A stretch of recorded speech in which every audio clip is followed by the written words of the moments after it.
Hello, Scorpio, and welcome to March.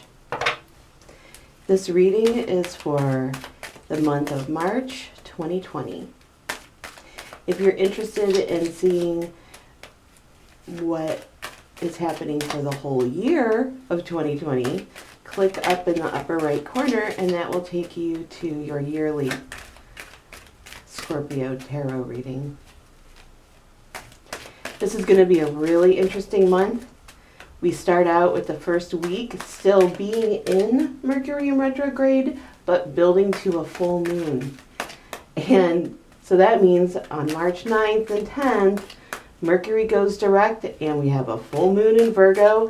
So things that have been bubbling away under the surface are definitely going to boil over. So this could be fun, could be exciting. Or if there's something you're a little worried about, you might want to deal with it now, before March 9th is. Anyway, let's see what the Cosmic Messenger has to say to you this month. So for some of you, there may be a situation that is feeling sort of stressful, maybe putting pressure on you. The cards are really saying you need to look inside of yourself to see how to deal with this. You don't need to listen to other people. You just need to listen to yourself, okay? And by the end of the month, there should be some really positive resolution. So, like I said, if there's a situation that you're dealing with, Scorpio, that feels like it's really weighing on your mind, you need to listen to your own information, and that should resolve in a really nice way. One beautiful aspect of this reading is you have the Magician here in your spread this month.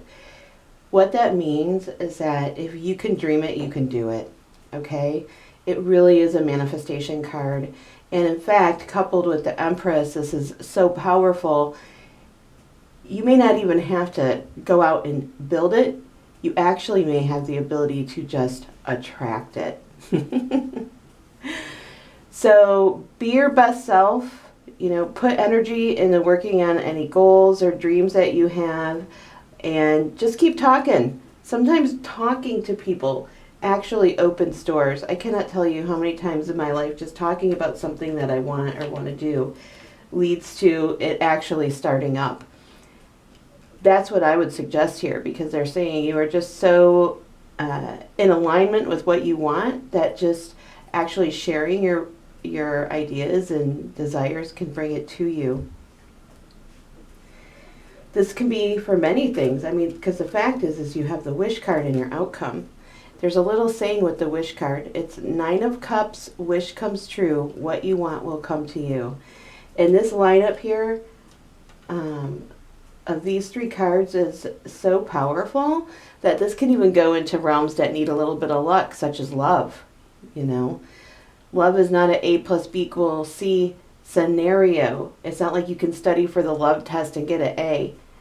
You sort of can, but the truth is having a soulmate come in, it's sort of a wild ride. There's not a lot of logic, right? It's just a wild part of life.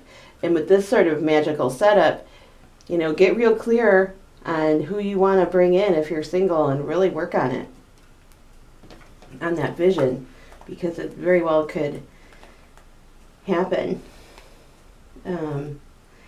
As you move towards the end of the month, you have double sevens.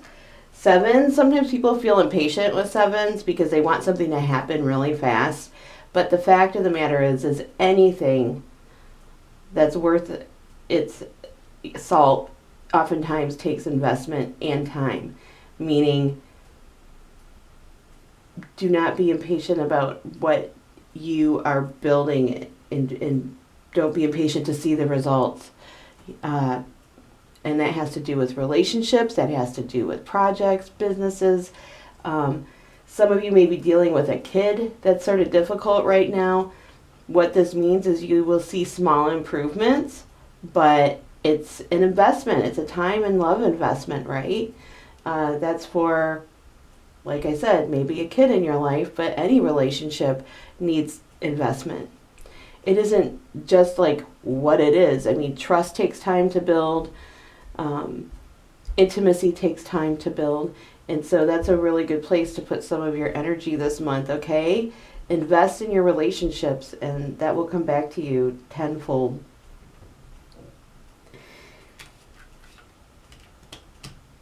The ground that you're standing on is very powerful. It's an ace, a fire ace.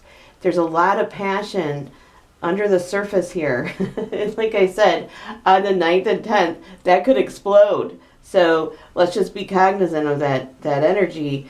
But what I will say is as we move through the month and as we get to probably the last week and a half, we get some blessings from the sky.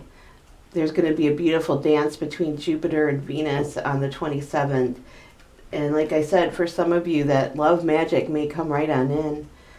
And so I think that the beginning of the month is going to start out somewhat stressful, but as it moves on and you resolve some things like we talked about earlier, you should feel a lightening and a connection. And for some of you, you may even bring in love. I hope you enjoyed this reading, and if you did, please subscribe and come check back in with me next month in April to see what is up then. All right, Scorpio, have a great March.